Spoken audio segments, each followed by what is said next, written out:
Hello, family. I'm your favorite cousin, Wendell Jones, and welcome to the first edition of The Window of Opportunity, where we will get the pleasure of looking into the life of some amazing people. And our guest today is nothing short of amazing. If you've never heard her story, if you've never heard about her, you are missing out.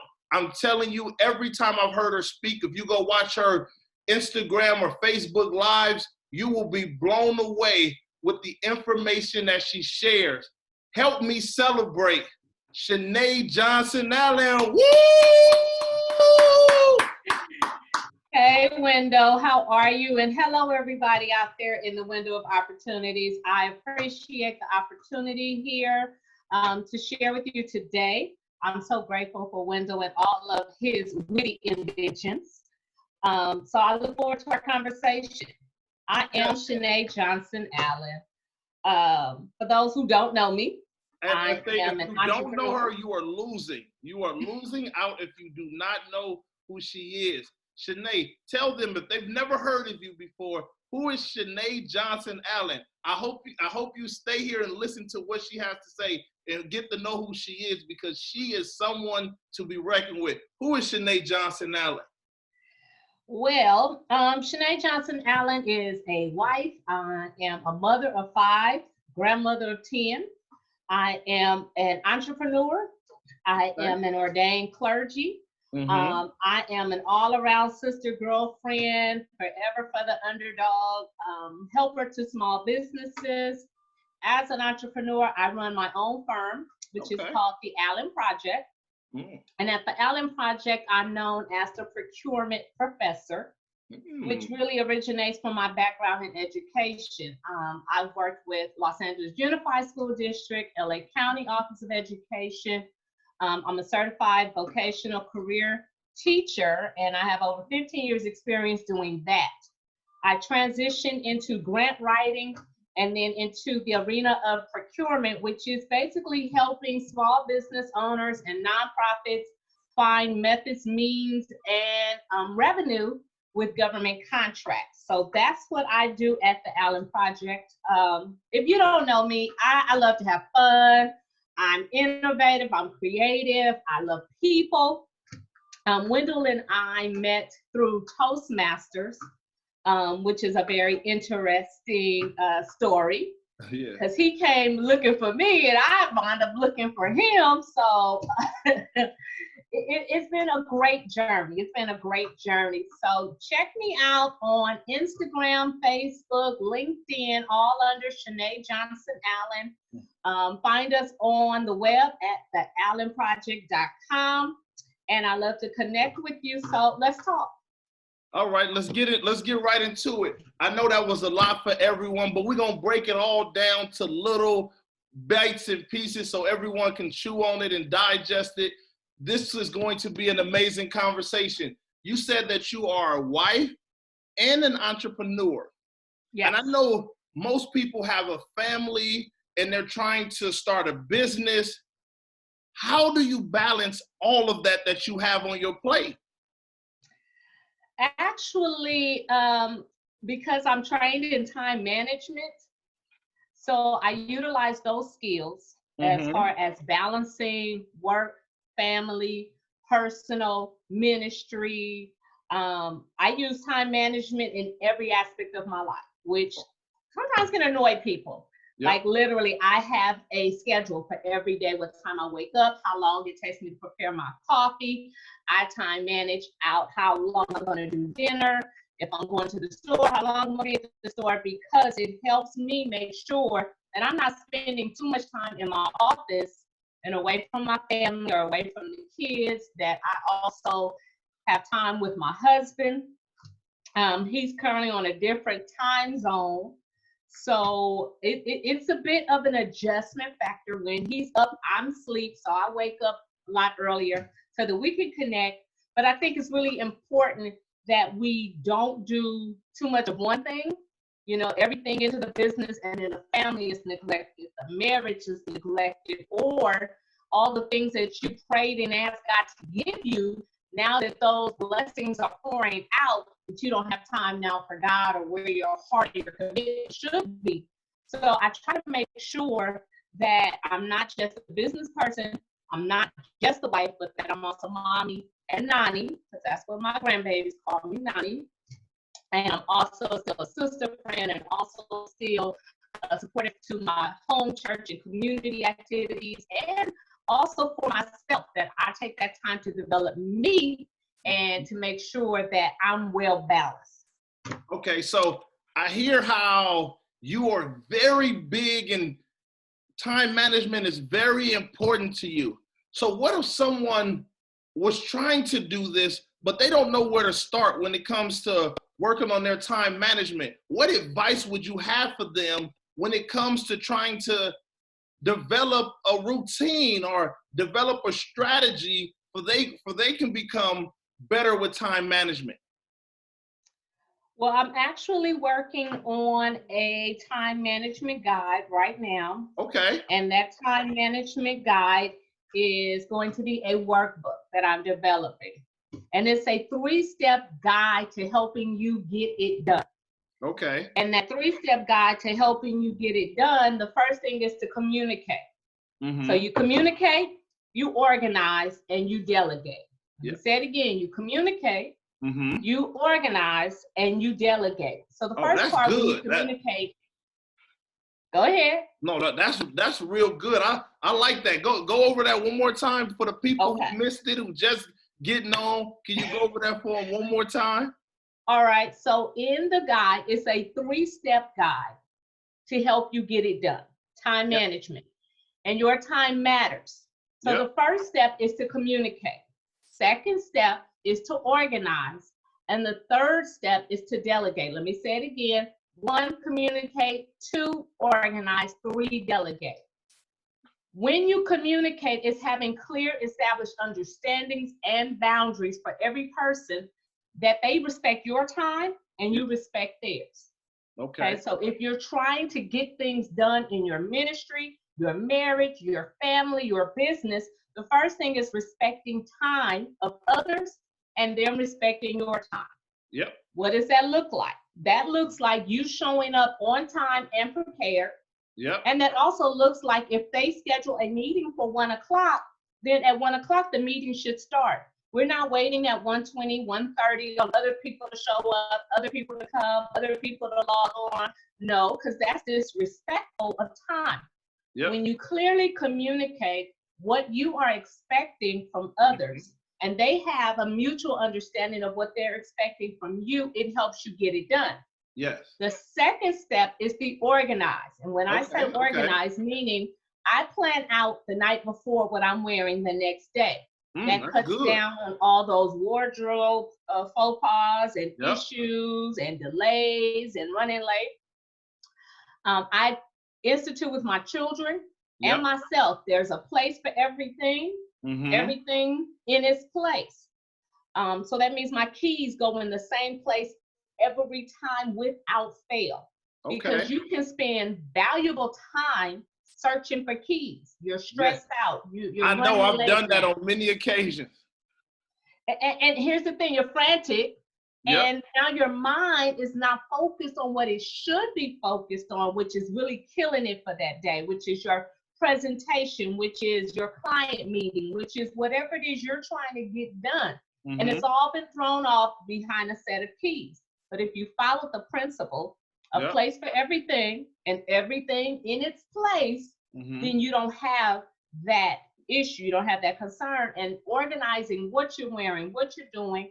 I look at my calendar the night before, so I know who I'm meeting with, where I'm supposed to be, at what time, and for what reason. So if I need to make any adjustments, I can do that.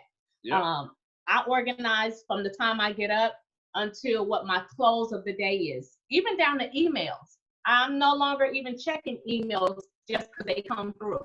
No, I check emails in the morning, I check emails in the middle of the day, and I check emails before I close out for the evening. That's good. That's it.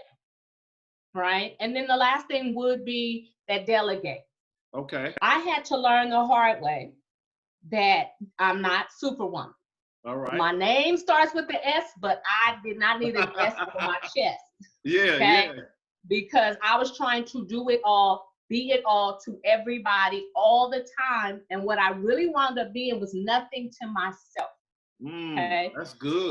That's So good. I developed an ulcer in, I want to say about 2001, 2003, Yep. because I was working full time. Yep. I was working on Saturday. Okay. I was raising children. I was in school full time and full time ministry, all simultaneously, and still trying to fully clean my house from top to bottom every weekend, do all the cooking, all the grocery shopping, all the laundry, all the chores, all the homework, all the parent-teacher meetings, all the work assignments, being in class, doing my projects. And my body said, that is not how you're supposed to do this. Yeah.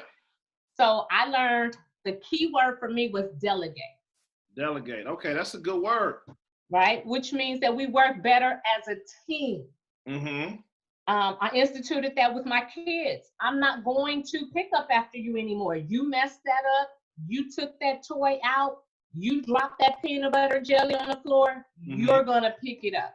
Yeah. I'm not going to pick it up. I'm not going to wash your clothes. I got a step stool, taught them how to climb up to the washing machine, how to measure out the laundry, how to do this. Okay. I labeled their drawers, underwear here, socks there, t-shirts there. So I'm not coming in this room and have told you to put your clothes up and stuff is everywhere. Oh, I forgot where that went. Okay. I didn't realize that didn't go there. You know how to read. Yes, you know how to do that.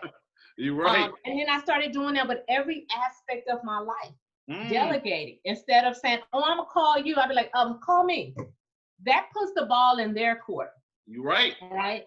I started delegating even with assignments and tasks and work. I can't do it all. Let me take what I can do in the arena that I can do it well. Yep. Outsource what I can't do. And then I'm able to flow better. Okay. Yeah. That was some good stuff. You are really dropping gems here, and I appreciate you for being on the show. All right, just to transition a little bit, I know you talked about the Allen Project. What is the Allen Project? If you've never heard of it, what is the Allen Project? All right, the Allen Project is a boutique firm that helps small businesses thrive. What does that mean? We help small businesses and nonprofits if they need to do formation, document preparation, setting up their back office, administration, grant writing, proposals, if they need to do certifications for government contracts. We've also even recently expanded with the Allen Project, where we now have mobile notary services. We help you write up a living trust. If you need a power of attorney, a will simplified, and we're even starting to do some other things with the Allen Project. The reason why it was birthed initially was because small businesses were being, in my opinion, just overlooked. Opportunities that were there, they weren't able to capitalize on them because they either didn't have the knowledge, didn't have the resources, or access. So the Allen Project is to help small businesses and nonprofits alike be able to compete on the higher levels of their competitors who may have more years experience or may have a larger team. We make sure that you're represented, and we make sure that you're represented in a good light so that your competitors know that you're a force to be reckoned with. So that's what we do. Oh, that's awesome. So let me ask you a question about you in particular. Have you always been an entrepreneur, or was it something that you kind of came into? How did you come about becoming an entrepreneur? Interestingly enough, I have always had an entrepreneurial type of spirit. Okay. I've always been that one who wanted to get the candy and resell it for a profit at school. I've always been the one who would have extra pencils. And when my classmates didn't have any pencils, I'd be like, oh, you can get a pencil for 25 cents. I bought the pack for $1. I know I was one of the ones who always needed a pencil, so I know Right. exactly what you mean. But things like that, and that really came from my paternal grandmother. Mm-hmm. She was an entrepreneur in a time when women didn't own businesses and women didn't establish themselves, and really at a time where Black people still had to go in through the back door, right? Yeah. But she launched out and she would do housekeeping. Okay. And she would do housekeeping. She made sure that my father and his brother, my uncle, had paper routes, that they would collect cans, that they would do something to contribute towards the whole household. And what she taught us was hard work. But she also taught us that as long as you can solve somebody else's problem, you will always be in demand. Okay. I want to park right there. I want to go a little deeper into that because that was good. If you said if you can solve someone else's problem, you will always be in demand. Come on, dive a little bit more into that. What does that actually mean? If you can solve somebody else's problem, you will always be in demand. Okay, so let's talk about it right now. Okay. In the current climate, Yep. everyone, whether they want to or not, are having to implement some type of virtual platform. Right? Yep. So there were times when people didn't know what Zoom even was. What's Zoom? But they know Zoom now because You're right. solved a problem. Yes. And as long as it keeps solving problems, it will always be in demand. Facebook, which or social media. Facebook owns Instagram. Okay. So what they did was they solved a problem. People want to socialize, and sometimes they still want to socialize even from the comfort of their home. I want to connect with you, but I don't really want to get dressed. I don't really want to go out. I live in a different state. How can we solve that problem? Oh, you're going to make a medium that I can connect with people in Texas, Alabama, in other states, and even other countries from the comfort of my home, right? Yeah. And then you're going to take it another step forward is you're going to create another platform for the millennials who want to communicate via pictures. They don't want to do all the talking and writing and so forth. They just want to put a picture up and then you comment and you put a heart and you like and they solved a problem, which was we want to socialize, but we want it on our terms. And as long as they keep doing that, they will always be in demand. Okay. So say if I'm someone, I'm not very entrepreneurial. I want to do more. I know I got more in me, but I don't even know where to start. If someone like that don't really know where to start, but they want to do something more than what they're currently doing, what's some options or what's some ways that they can start from where they are? Well, I would say the first thing you want to do is get a piece of paper and something to write with. And I say something to write with because it could be a pen, a pencil, a crayon, whatever you have. Write down 5 things that you are really good at. Oh, that's good. Right? I like that. 5 things that you are really good at. And sometimes we don't even really acknowledge we're good at it. But if people keep telling you, girl, you know you can cook. You made that. That was delicious. And you're like, oh, that was just a little something. But you keep hearing that. And you keep realizing, I do that rather well. Yeah. Maybe you're a person who's good with people. Yeah. I'm good with people.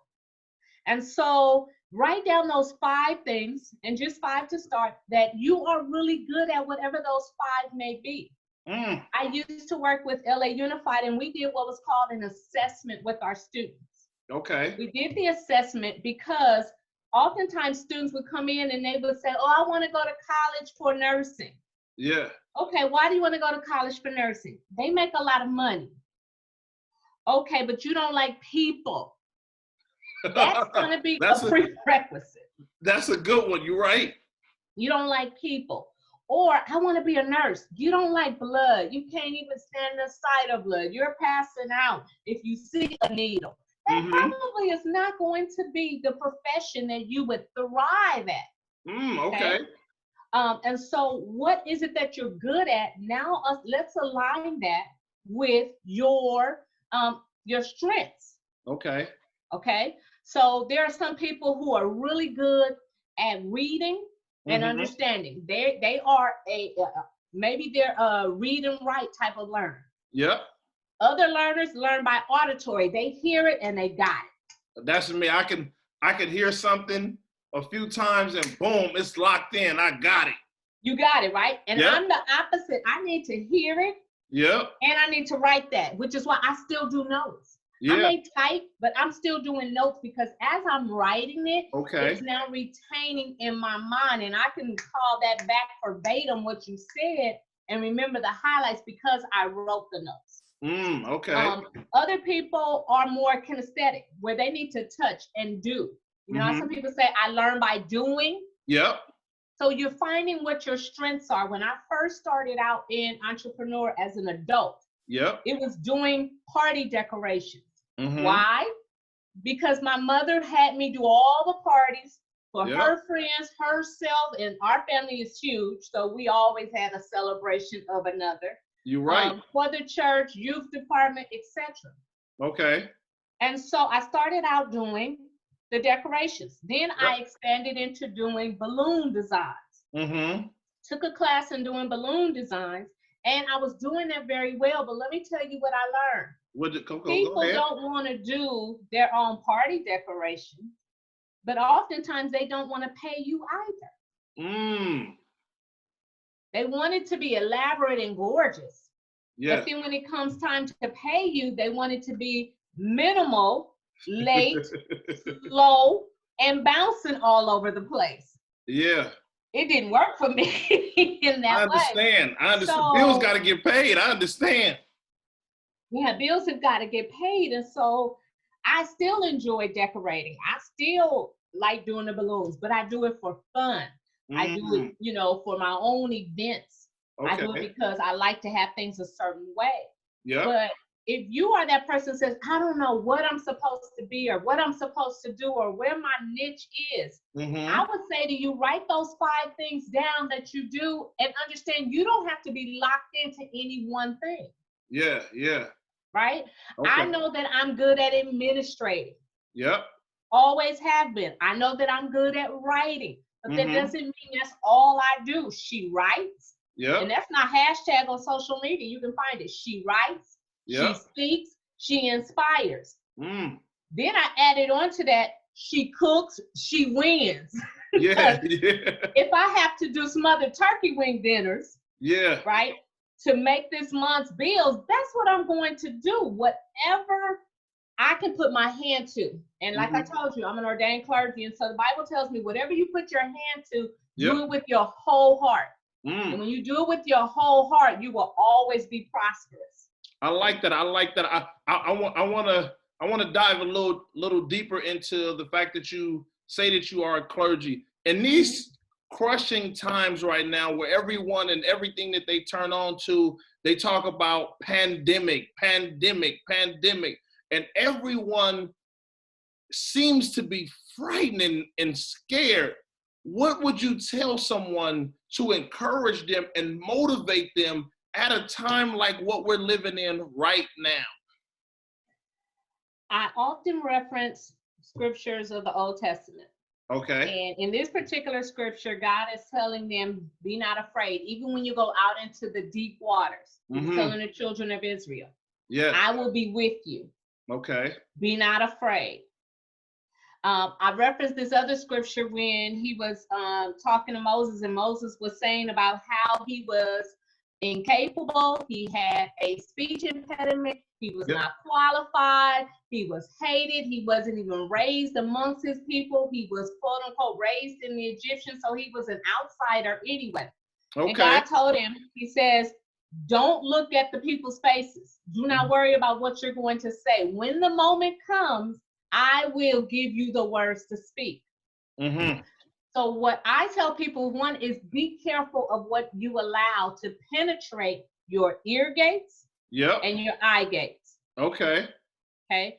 Because what I see and what I hear is what cultivates in my mind. These are the thoughts that I'm going to have. And that's why we find oftentimes kids and even sometimes adults have nightmares and fears because of what they've heard, and Mm-hmm. not just heard it once, but over and over again. Pandemic, panic, crashing industry. The economy is not going to recover. Do not, I Yeah. say it again, do not allow that to keep penetrating your ear gates. Mm-hmm. I'm staying abreast of what's going on, but I'm not allowing the news to be Okay. my filter. Yeah. I'm not allowing the news to be what feeds me all day, not even social media.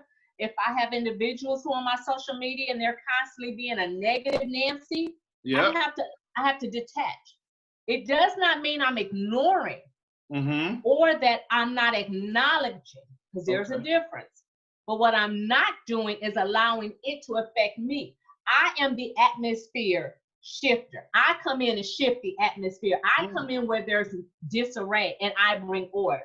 I come in where there's fear and I bring calm. I come in where there is chaos and I bring a collective wholeness to that environment. I come in where they are clueless and I give direction. Okay. So you Okay. have to be that one who shifts the atmosphere. Don't allow the atmosphere, right, of Yep. negativity, panic, worry to come upon you. Now you come into that atmosphere, whether it's at the grocery store, your kitchen, your living room, or on the phone with your auntie in Texas who's saying, baby, I just don't think I'm gonna make it. I don't know. Wait, hold on, auntie. Yeah. I Yeah. love you, T. I do. But Yeah. guess what? We gonna make it. Why? Mhm. Because I can do all things through Christ that strengthens me. We gonna make it. Why? Because he said he'll never leave me nor forsake me. We gonna make it because he tells me that my end is gonna be greater than my beginning. That's We gonna good. make it because this circumstance is not my conclusion. So auntie, you got to get on board when we gonna make it, sugar, because that's what we gonna do. I told you, if you've never heard of her before, you are missing out. She is dynamic. Do you hear these gems she constantly dropping on us? I really, really thank her for being a part of the window of opportunity. I know you have a book, and Yes. we keep saying people have to be, you know what I'm saying, cognizant of what they listen to and what they see. Mm-hmm. This will be a good time for them to understand about this amazing book that you got coming out. Let us hear a little bit about this amazing book that you got coming. All right, so I actually have two books. So we're Okay. working simultaneously. My first one that I'll talk about, which is Your Time Matters. It is a 3-step guide to getting it done. Mm-hmm. And that's the one where we talk about the time management, how to maximize productivity, identify time wasters, how to be that go-getter and accomplish what you have set out to do. Okay. And that's a workbook, and that's actually going to be released on May 1st. All right. It's going to be an ebook where you can download it immediately. You can find it on our website at theallenproject.com. A second book that we're doing, which is a passion of ours, is called Free to Love. Free to Love. Talk about that. Free to Love. That sounds good. Free to Love. It is romantic reflections from mature women. So Free to Love, it's an easy read, pocketbook size. And actually what it is compilations that we have put together over a period of about 6 years. Okay. I'm at this stage in my life where I don't want to leave any stone unturned. Right? Hey, so a lot of people don't know that about me, that I write poetry, but I do. Yep. A lot of people don't know that I praise dance, but I do. Or do the balloons or sewing or cooking or all of those things, because what I've come to understand and know is God has not made it that I be in a box. That's what people want. People want you to be in a box, that you can be a wife or an entrepreneur, but you can't be both. And I declared that I can be a wife, be good at it. I can be an entrepreneur, be good at it. I can be a mother. I can be a grandmother. I can be a sister friend. I could be a business owner. I could be a public speaker. I could be a creative. I could be a writer, author, developer, innovator. I could do all those things. Whatever I put my hand to and give it my whole heart, he promised that it was going to be blessed. So The Free to Love book is actually releasing on the 20th of this month, April 20th. Okay. How do people order that? It's a $15 investment. This is the book that's going to keep you on the edge of your seat. I can't wait. I'm looking forward to it. I'm looking forward to getting my copy. I know it's going to be good. This is the book that you know, you're going to sit on the edge and say, did they really put that in black and white? Oh my God. I'm looking forward to it. Because I know anything that you put your hand on, and I've been knowing you for a while now, everything that I've ever seen you put your hand on, you make sure you give it your all. So I know this is going to be every bit of amazing. Yeah. It's going to be one of those things that people talk about and say, did you read that? Oh, wait, get to the page that says mountain climber. Ooh, wee. That's all I'm going to say about that. Just get to the page that says mountain climber. That even sounds good. And you're going to take a deep breath and say, I need some water. I look forward to that. That's some mountain. But it's for mature people. So you're still growing and developing, and you know, you don't quite have the mind yet, and you think it's all about the race, the dash, and you don't know that it's really about the marathon. It's not for you. Okay. All right. So with us coming to a close, if anyone is looking to find Shenae Johnson Allen, how could they find you? Where is a good source for them to be able to reach out to all this amazing stuff that you got going on? The book, the business, the ministry. How do they find Shenae Johnson Allen? Well, I'm not hidden away. That's the first thing. That's good. But they can find me on almost every social media platform. Facebook, Instagram, LinkedIn, Shenae Johnson Allen, across all those platforms. Okay. They can connect on our website at theallenproject.com. They can email us at the Allen Project BA, B as in Victor, A as in Apple, at gmail.com. They can connect with us. Right now, we're doing that social distancing, or I would say, you know, we can connect and have a cup of coffee. Because I am a coffee lover. I am a coffee lover. It's Jesus coffee, and in that order every day. But I love people, and so reach out to me on one of the social media platforms. Feel free to send me a message on our website. You can make an inquiry there. Like I said, we support small businesses and nonprofits. We do coaching, speaking engagements, writing. There's a plethora of things that God is allowing our hands to open up and embrace. And in this season, we're going to go for it and go big or go home. That's amazing. I really appreciate you stopping by and blessing us with so many different gems. You have been nothing short of amazing. I thank you so much. You have been so wonderful. And I thank you for coming on the Window of Opportunity. And if you're looking for more videos like this, they are coming. If you love this, there are some good folks coming. I don't know if they're going to be able to catch up with what she just laid down, but I promise you, I'm going to try my best to get some amazing people on here. Thank you for watching the Window of Opportunity, where we get to look into the lives of some of these amazing people like Shenae Johnson Allen. Thank you once again for being on the show, and I look forward to connecting with you again. Thanks, Wendell. I appreciate the opportunity. I love you. Love you, and I'll talk to you soon.